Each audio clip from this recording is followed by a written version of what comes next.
moment we're working on competitive analysis, so we're trying to look at competitors for the idea that we thought of, and we're just going through the app store and seeing what's out there at the moment, and then we'll look into how we can compare the features. So it's the end of the day. We've just finished our end of day check-in. Every day at 4:30 we have to sign back on into the class, depending on what we were doing. Sometimes maybe we actually still have a lecture that ends at 4:30. In today's case we were working in groups, so we're required to go back online into the class at 4:30, and we just do an end of day. So I think that's just checking in, telling us what will be happening tomorrow, seeing if anyone has any questions. So we've actually just finished that. I'm completely exhausted. But I've actually got a few Zoom calls that I need to do. I feel like I have a Zoom call every day these days. But yeah, I have a few Zoom calls that I have to do, and a few networking events that I need to attend. So I'm actually excited to attend today's one. It's the first tech networking event that I'll be going to, and it's organised by Hopin. So yeah, I'm looking forward to that, and I'm looking forward to meeting people there.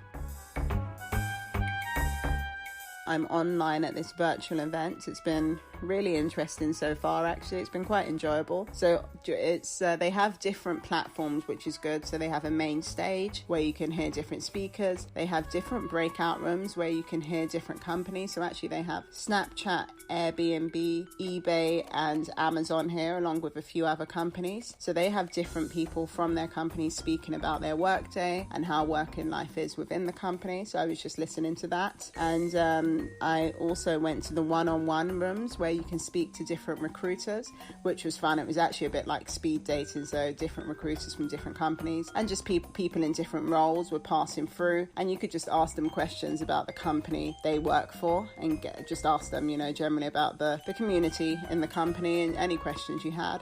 So which is good, and it was set to 3 minutes, so with each person rolling in and out, you had 3 minutes to speak to them, and I actually really enjoyed that. It was nice to get to see a variety of people and see what they had to say about where they work and connect with them. So I'll probably go on and connect with them, a few of them on LinkedIn now, and yeah, I think I'm going to listen to a bit more of the events, and then I might actually call it a day. We'll see how it goes.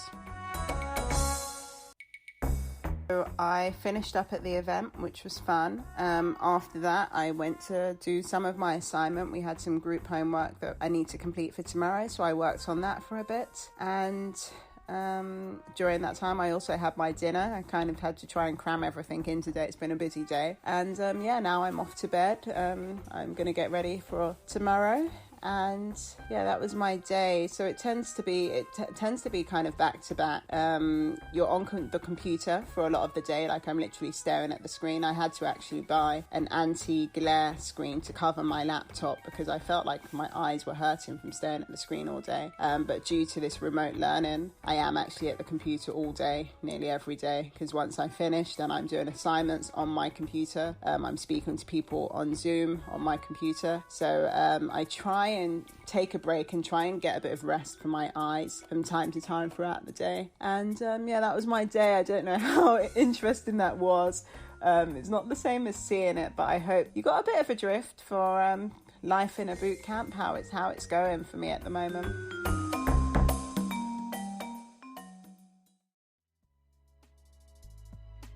So right now, as you were talking about your day, having to sit in front of the computer, that is tough. I remember when I went through my boot camp, it was still in person, so pre-COVID.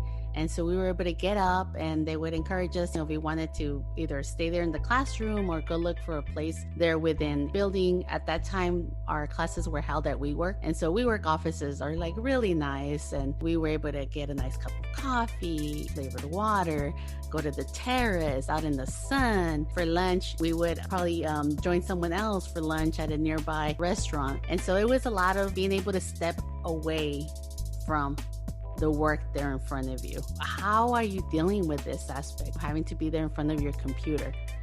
To be honest, it's been hard. And I think it's hard due to the workload. So you're kind of like, I want to go outside and do this, or I want to go to dinner with my friends, but I've got work to do. So it's trying to draw a balance. I'll be honest, I don't have much of a social life at the moment. There's just not time. But I do try and maybe take a walk sometimes during the day. I do definitely try and step away from my computer at lunchtime. You know, there can be the tendency to kind of want to continue to work, but I think it's really important to take breaks. For me, I think speaking on the phone, like I'm a bit of a chatterbox, as you can tell, so it really helps just to take during my breaks. I'm usually just on the phone talking to friends or catching up with my family. Call correctly. Part of the GA Bootcamp curriculum focus is to help you job ready once you finish the bootcamp. So a lot of emphasis is placed on your resume and making sure your LinkedIn profile is up to date. So a whole revamp of these two. As I was listening to your day, you know, you ended up networking. How are these working out for you?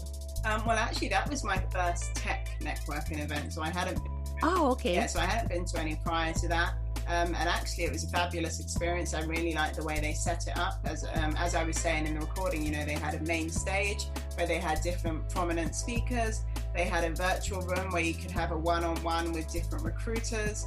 And they just had different people speaking about their experiences and working in tech. So I actually really enjoyed that. But networking, I think, in general for me, I've never been a big networker. I think I've come to realize that it's extremely important.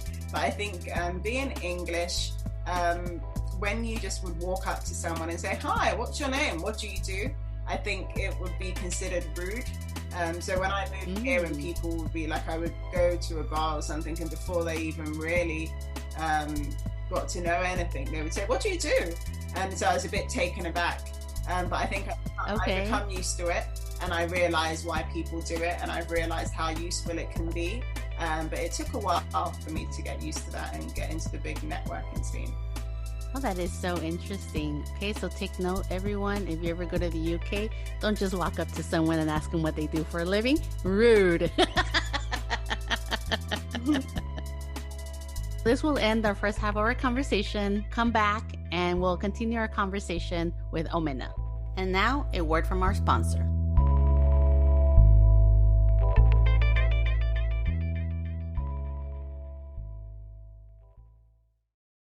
Hola, hello UX friends. If you haven't heard about Anchor, it's the easiest way to make a podcast. Let me explain. It's free, gratis.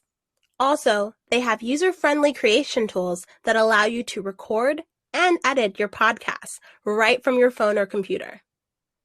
And Anchor will distribute your podcast for you, so it can be heard on Spotify, Apple Podcasts, and many more. Plus, you can make money from your podcast with no minimum listenership. Make it rain, baby! Cha-ching, bling, bling! Dollar signs. It's everything you need to make a podcast in one place.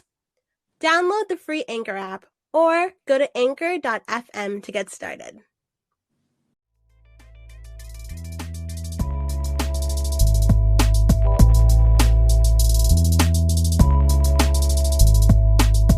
Welcome back. We'll now continue our conversation with my special guest co-host, Omena Boachi.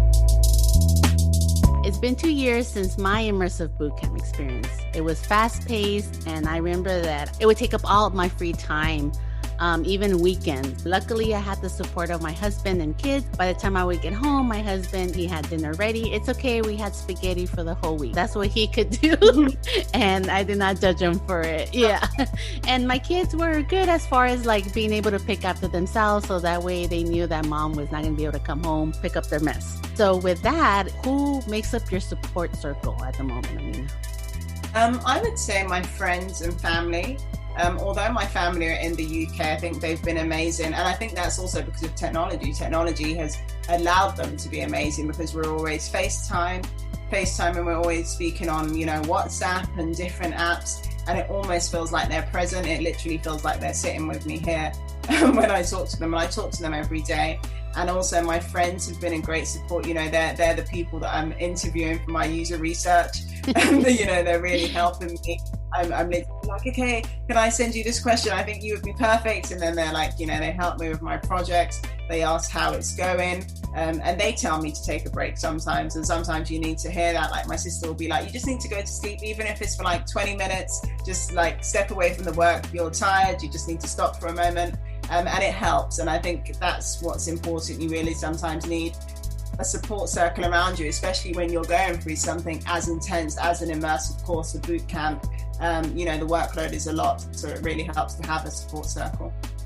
Yes, it does. It is stressful. So when you feel you're at that point where you're feeling the stress, what are the coping mechanisms that you do in order to alleviate this? Step away. Sometimes you just need to step away.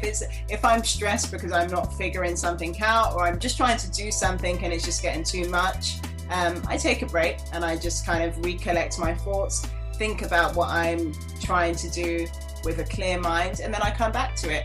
And usually you'll find that like your mind is kind of cleared, and it just literally was the fact that you were staring at something for far too long. So I think it really helps to take a break. Also, I've been trying to say to myself recently that I want to have at least one day off a week, because I found at the very beginning I was working all day, every day. So now, even if I'm working really late, like on a Saturday, I'll say to myself, I want to have Sunday off. And sometimes it doesn't happen, sometimes it's not realistic. I've just got too much work to do. But when I can, I try and say, okay, I'm going to work really hard on Friday. I'm going to work really late on Saturday. And I'm going to have, even if it's, half of Sunday, I just want a few hours where I'm not doing anything. Nice. I think what also would help me is just to think like, okay, only 5 more weeks left. Okay, only 4 more weeks left. Yeah.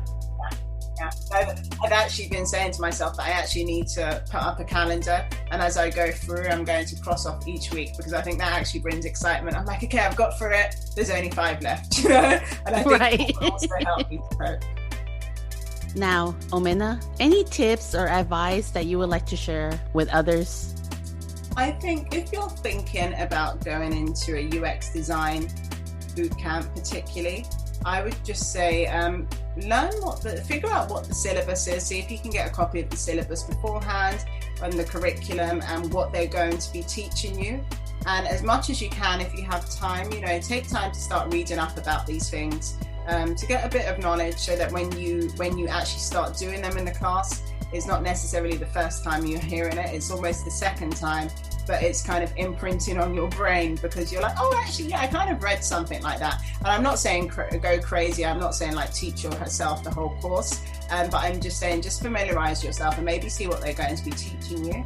I think another key thing is to learn the tools. So see what tool they're expecting you to know in class. So in my case, and in most schools, I think now it's usually Figma, Sketch, or Adobe XD. And there's similarities between each of the tools. So I think it's important to kind of master one. So get to know one, kind of familiarize yourself if you have time with one of the tools. And I would say practice your time management, like just make sure you have time and realize that it's going to be intense. Just realize that you may not have your weekends, you may not have some of your evenings. So when that happens, don't allow it to come as a shock. And maybe even beforehand, tell your friends that I'm going to be doing this course for 3 months. So just to let you know that I might not be able to see you every weekend, Right. You just have to realize that this course does take a lot of time. It does take a lot of energy, but it's only for 3 months. And that's what I think I specify, that it's only for 3 months. It's not the rest of your life. So I think it's important to know that in going into it, it's important to put your all into the course, because it's over before you know it. I've got 5 weeks left, and that's literally half of the course now. And it almost feels like I started yesterday. So in that saying that, I'll almost be ending tomorrow. I'm sure by the time I'll be like, oh my God.